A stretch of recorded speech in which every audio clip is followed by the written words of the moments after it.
I'm standing in that hotel hallway again, barefoot on the cheap patterned carpet, staring down a stretch of dim lights that keep flickering like they're struggling to stay alive. It's 3:14 in the morning. I know that because I checked the time right before I bolted out of my room without even grabbing my shoes. My breath is loud in my ears, but the hallway is dead silent except for this low humming sound that I swear isn't coming from the lights. It's coming from him. He's at the far end, the same man I've seen in every city for months, standing perfectly still like he's been waiting for me to step out. Same green jacket, same stain on the sleeve, same way his head tilts just slightly to one side like he's listening for something inside my chest. I shouldn't be able to hear him from this far away, but I can hear his breathing. Slow, heavy, like someone inhaling through a mask. The elevator behind me dings. I didn't call it. The doors slide open anyway, revealing an empty box of warm, stale air, and as soon as I glance back, he takes one step forward. Just one. No hesitation, no change in his face. That's when it finally hit me that none of this was coincidence. I wasn't imagining him. I wasn't mixing him up with strangers who just looked alike. He really had been following me, across cities, across states, across months. And now he'd finally closed the distance. Back when all of this started, my life was honestly pretty normal. I was 29, single, working remote for a tech company that didn't care where I lived as long as I hit deadlines and showed up on Zoom with a clean shirt. Denver had been home for a few years, but I'd gotten into this habit of bouncing around to different cities just to shake things up. I'd book a hotel or an Airbnb for a couple weeks, work from coffee shops, wander around after hours, then fly somewhere else when the restlessness kicked in again. It made me feel alive, like I wasn't stuck in one version of myself. Seattle was the first stop of that stretch. I remember stepping out of SeaTac into that cool, wet air, the kind that smells like pine trees and street rain. I loved it instantly. Even the constant drizzle felt kind of comforting, like white noise settling over the whole city. I grabbed a rideshare to my hotel near Pike Place and spent the next couple of days bouncing between coffee shops, carrying my laptop around like I was in some indie movie about remote workers with too much free time. A typical day looked simple. I'd wake up around 7, shuffle downstairs for whatever coffee the hotel had, then walk 2 or 3 blocks to this cafe with big fogged-up windows and a barista who kept forgetting my name, even though I came in every morning. She'd smile, apologise, then write the wrong name again. Stuff like that made me feel grounded, like even though I was drifting around the country, I was still part of the world in these tiny, ordinary ways. Around midday, I'd take calls from a corner booth while college kids typed loudly next to me. Evenings were for exploring. I'd wander down to the waterfront, watch the ferries move in and out, breathe in the mix of salt water and street food. I liked being no one in particular. When you move around a lot, anonymity becomes its own kind of comfort. No expectations, no routines beyond the ones you choose. I remember thinking how peaceful Seattle felt. Even the street noise had this rhythm to it. Buses sighing at stops, crosswalk alerts chirping, the murmur of tourists drifting past with umbrellas they didn't know how to use. I felt safe there, invisible, free. And if you've ever travelled alone, you know that strange little shift your brain does where you start paying more attention to things you normally ignore. Faces in crowds, people crossing the street behind you, shapes and reflections. Not because you're scared, just because you're more alert when you don't have anyone with you. One night, walking back to the hotel with a bag of takeout warming my hands, I had that feeling. Not the strong version, the dangerous or paranoid one, just that tiny flicker of awareness. Like my brain nudged me to look at something. I brushed it off, told myself it was just the city's energy, the late hour, the rain hitting my hood in a steady rhythmic pattern. But there was something else there too. Something I didn't understand at the time. A sense that the world wasn't quite as random as it looked, that maybe someone out there had already picked me out of the crowd. It wasn't fear yet, not even close. Just a little twinge, the kind you ignore because you think you're imagining it. I had no idea how much that feeling was going to grow. It was 2 days into the Seattle trip when I saw him for the first time. I was waiting at a crosswalk near the market, that damp late morning air hanging low over everything. Tourists crowded around me, holding cups of coffee and pointing their phones at whatever caught their eye. I remember hearing the seagulls screeching overhead and the smell of fish drifting up from the vendors down the hill. As I'm standing there, zoning out, I glance across the street, and there he is, a tall guy in a green jacket, hands in his pockets, just staring at me, not looking around, not people watching like everyone else, just staring. His face didn't show anything. No curiosity, no irritation, nothing. It was this flat, empty expression, like he was trying to memorize something about me. His head was tilted a little, like he was listening, but nothing around us made any sound except traffic and chatter. I looked away for a second because it felt awkward to lock eyes with someone like that. When I looked back, he was gone. No turning, no walking away, just gone into the crowd. I figured he'd stepped into a shop or crossed the street while I was looking at the light. Cities are like that. People disappear all the time. I told myself it was nothing. The next day, I saw him again. I was near Pike Place, leaning on a railing, listening to a busker play this slow, sad guitar tune that made the whole place feel kind of cinematic. I turned my head to watch a group of tourists taking pictures of the market sign, and there he was, 20 feet behind them. Same green jacket, same blank stare, same tilt of the head. It was that weird angle where you know someone's eyes are locked onto you, no matter how many people are between you. I tried to make sense of it. Maybe he was just another traveller hitting the same spots. Maybe he wasn't looking at me at all. Maybe he just had one of those faces that looked familiar from certain angles. I even convinced myself he resembled a guy I'd gone to high school with. By that night, I had mostly let it go. I ordered food delivery, watched some show on my laptop, tried to shake the uneasy feeling. Around midnight, as I was drifting off, I heard footsteps in the hallway outside my door. Slow, steady ones. Not the quick shuffle of a guest coming back from the ice machine. Just one set of feet moving up and down the hall, back and forth past my room. The carpet muffled most of it, but the pacing was unmistakable. I waited for them to stop. They didn't. Finally, I got up and looked through the peephole. Nothing. Just the dimly lit hallway stretching both ways. But I swear, right as I pulled my eye back, I heard a breath. Low and close, as if someone was standing right against the wall beside the doorframe, just out of view. That was the moment something inside me tightened. Not panic, not even fear. Just this cold little certainty in the back of my mind. Something wasn't right. I left Seattle a few days later and told myself the whole thing had just been a weird pair of coincidences. New city, new energy, new routines.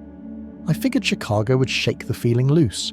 I even felt lighter stepping off the plane, the kind of cold that hits you in the face and shocks your brain clean for a second. The city felt alive in a way Seattle didn't. More noise, more movement, more distraction. But on my second day there, standing on the L platform waiting for a train, I noticed this stillness in the corner of my eye. I turned, and there he was across the tracks. Same green jacket, same height, same way he stood too straight, head tilted just slightly, like he was listening to something under the noise of the trains. He didn't blink. He didn't adjust his weight. He didn't look away when I met his eyes. The train roared in between us and swallowed him from view. When it passed, he was gone again. That moment became the pattern, that distance, that stillness. Him always being just far enough away that I couldn't confront him or convince myself it was definitely the same man. Across a street in Boston a week later. Across the hotel lobby in San Diego when I checked in late at night. Across a crowded crosswalk in Austin, standing absolutely motionless, while everyone else moved around him like he was a statue nobody noticed. Every time the same blank face, the same tilt of the head, the same jacket with that tiny stain on the sleeve, like a brownish smear he never bothered to wash off. I started sleeping less without even meaning to. I'd lay in bed and stare at the line of light under my hotel door, waiting to see a shadow break it. Some nights I was sure I saw movement. Just a flicker, just enough to make my heartbeat hammer, then nothing. I'd tell myself I imagined it. I'd tell myself I was tired, but my body didn't buy it anymore. At coffee shops, I'd catch myself scanning the room before taking a seat. On sidewalks, I'd glance over my shoulder every few blocks. It wasn't full paranoia yet, just this tightening sense that I wasn't alone, even when I was. One night in San Diego, after a long day of walking the waterfront, I got up to my hotel room and pulled the curtains shut. I don't know why I opened them again before bed. Maybe habit, maybe curiosity, maybe dread. But when I did, I saw a figure down on the sidewalk 7 floors below, standing under a street lamp, not moving. His head angled up toward my window as if he'd been waiting for me to look out. That was the first time I felt something close to fear, a real physical jolt that made my hands go cold. I closed the curtains so fast the metal rings clattered against each other. I stood there in the dark, holding the edges closed, trying to slow my breathing. If you've ever seen the same person twice in 2 different places and shrugged it off, tell me now, would you still shrug it off if they showed up in 3 cities? 5, 7? Because by the time I reached New Orleans, I wasn't shrugging anymore. The pattern was too clear. The distance, the stillness, the timing. It wasn't random. It wasn't coincidence. Someone or something was following me, and it was getting closer. New Orleans was supposed to be a reset. I booked the trip when I was still trying to convince myself I wasn't being followed, that the sightings were just tricks of big cities and worn-out nerves. But the second I stepped into that heavy, humid air, something in me tightened. The whole city felt too alive, like every sound bounced off the walls and came back twice as loud. Music drifted from open doorways, the river smelled like warm metal, and the streetlights buzzed with this faint, constant vibration that made my skin itch. I spent the day walking around trying to pretend everything was normal, ate beignets at Café du Monde, listened to a brass band near Jackson Square, watched the sky bruise purple as the evening slipped in. But even with the crowds, the noise, the chaos, I kept catching myself looking over my shoulder. The green jacket wasn't there. Not that I could see. That should have calmed me down. It didn't. It started when I passed a little shop with a dark window. I wasn't even looking for my reflection. I was just glancing at the display when I saw him behind me in the glass. Same posture, same tilt of the head, same dead stare aimed right at me. When I spun around, the sidewalk behind me was full of tourists, a street performer, a couple taking pictures, but not him, not anywhere. I walked faster. My hands were shaking, but I tried to keep my pace steady so I didn't draw attention. I turned down another street, one of those narrow roads with balconies overhead and plants spilling over the railings. Halfway down, I looked up and saw him standing on a balcony 2 floors above me. Not leaning on the railing, just standing, as if someone had placed him there. A single light flickered behind him, throwing shadows across his face in sharp, jerky intervals. It made him look like he was blinking in slow motion even though his eyes didn't move. I didn't stay to watch. I rushed back to my Airbnb, a small place on a quiet block, and locked the door behind me. The place smelled faintly like old wood and cleaning spray. The storm had been building all evening, and the wind rattled the shutters every few minutes. I told myself the balcony sighting had been a lookalike, a trick of the light. My brain replayed it anyway. Around midnight, the storm hit. Rain hammered the porch roof. Thunder shook the walls. The power flickered and buzzed like it was trying to hang on. I turned on every lamp I could, even though the electricity kept dipping. The place felt too quiet between the booms of thunder. Then came the footsteps. Heavy ones, on the wooden porch outside, slow, dragging steps like someone was soaking wet and carrying all their weight in their shoes. They moved across the boards, each creak sharp and deliberate, stopping right in front of the door. The doorknob turned, just a fraction like someone testing it. I froze. My heart felt like it had been punched up into my throat. The knob turned again, soft, careful, almost polite. Then I heard breathing, slow, deep. The same breathing I'd heard in that Seattle hallway, as if he were pressing his face right up against the cracks of the doorframe. Lightning flashed, bright enough to momentarily fill the entire room with white, and in the window to my left, the reflection of the living room, I saw the silhouette of a man behind me. I didn't think.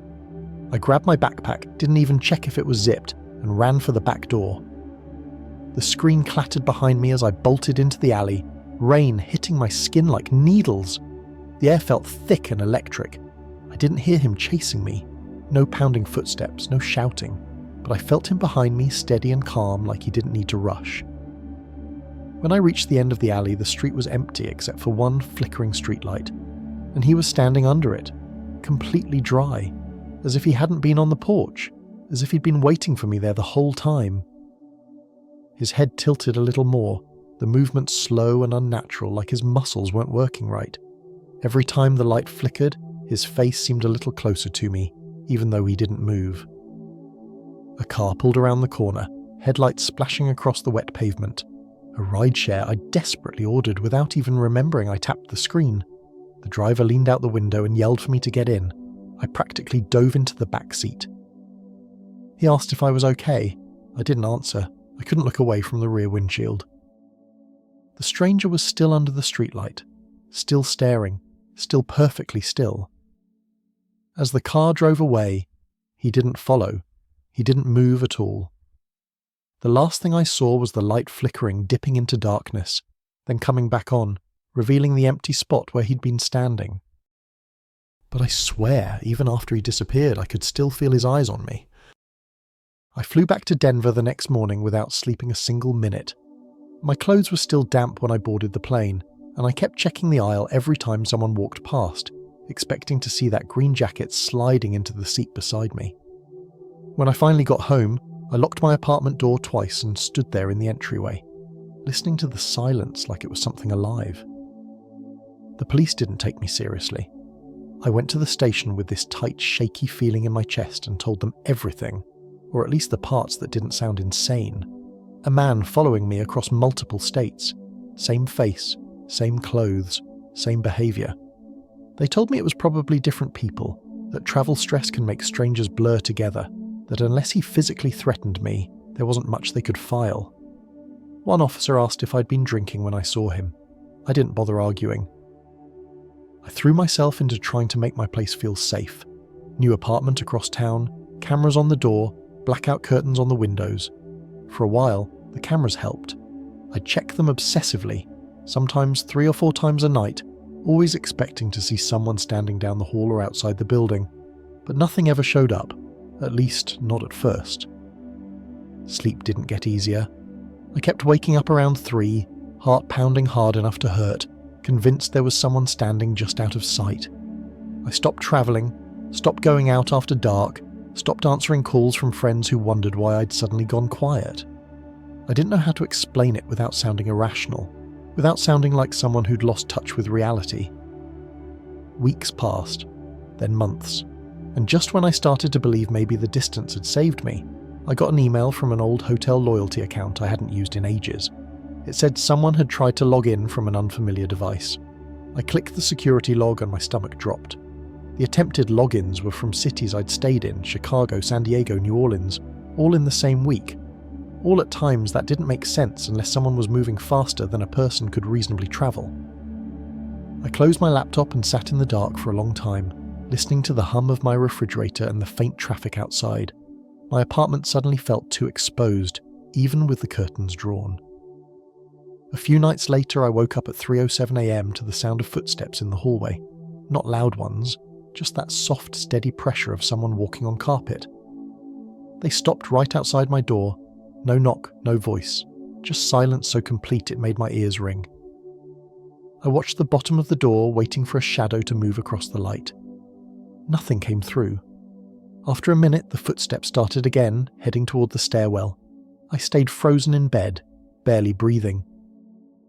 The next morning, when I tried to distract myself, I started scrolling through photos from my trips, telling myself I needed proof that things had been normal once. I zoomed in on a shot from Boston, a crowded street scene I'd taken without thinking. People smiling, walking, carrying shopping bags, living their ordinary lives. But behind me, blurred but unmistakable, was a tall figure in a green jacket, head tilted, face angled toward the camera. The picture was from a city I hadn't even realised he'd been in, and the worst part was how close he was, only a few feet behind me, like he'd been standing there the whole time, waiting for me to notice. I think about him more than I want to admit, not constantly, not in a panicked way anymore, but in these sudden, sharp flashes. Like when I'm standing at a crosswalk and feel someone behind me, or when I catch a reflection in a window and my stomach flips before my brain can even process what I'm looking at. You don't realise how easy it is to overlook patterns until you've already walked right into the middle of one. I used to believe things like this only happened to people who were already unstable or dramatic or looking for attention. Now I understand how quietly it starts, how it crawls into your life in ways you can't explain to anyone else without sounding unhinged. Some days I tell myself he was just a person, a stalker, a man with too much time and a fixation he never should have had. Other days I think about how he moved, how he always appeared exactly where I was going to be, not where I already was. I think about how the weather never touched him, how he never rushed, how he never reacted to anything around him. Not noises, not crowds, not the world itself. And on those days, I'm not so sure he was like the rest of us at all. I still check rooms before I walk into them. I still hesitate at windows after dark. And sometimes, when I'm talking to someone and they look over my shoulder, even for just a second, I feel that cold lift in my spine and have to remind myself to breathe. It doesn't take much to bring all of it back. If you ever travel alone at night, or step off a train onto a nearly empty platform, or walk through a hotel hallway where the lights seem a little too dim, just pay attention. Look around. Not because you should be afraid, but because I didn't. Not at first, and I wish I had. You never know who's watching you from across the street, or across the lobby, or across the country. This morning, when I opened my apartment door to grab a package, something was sitting on my welcome mat. A folded green jacket, damp at the edges, like it had been outside in the rain. The hallway was empty, and there are no cameras on my floor anymore.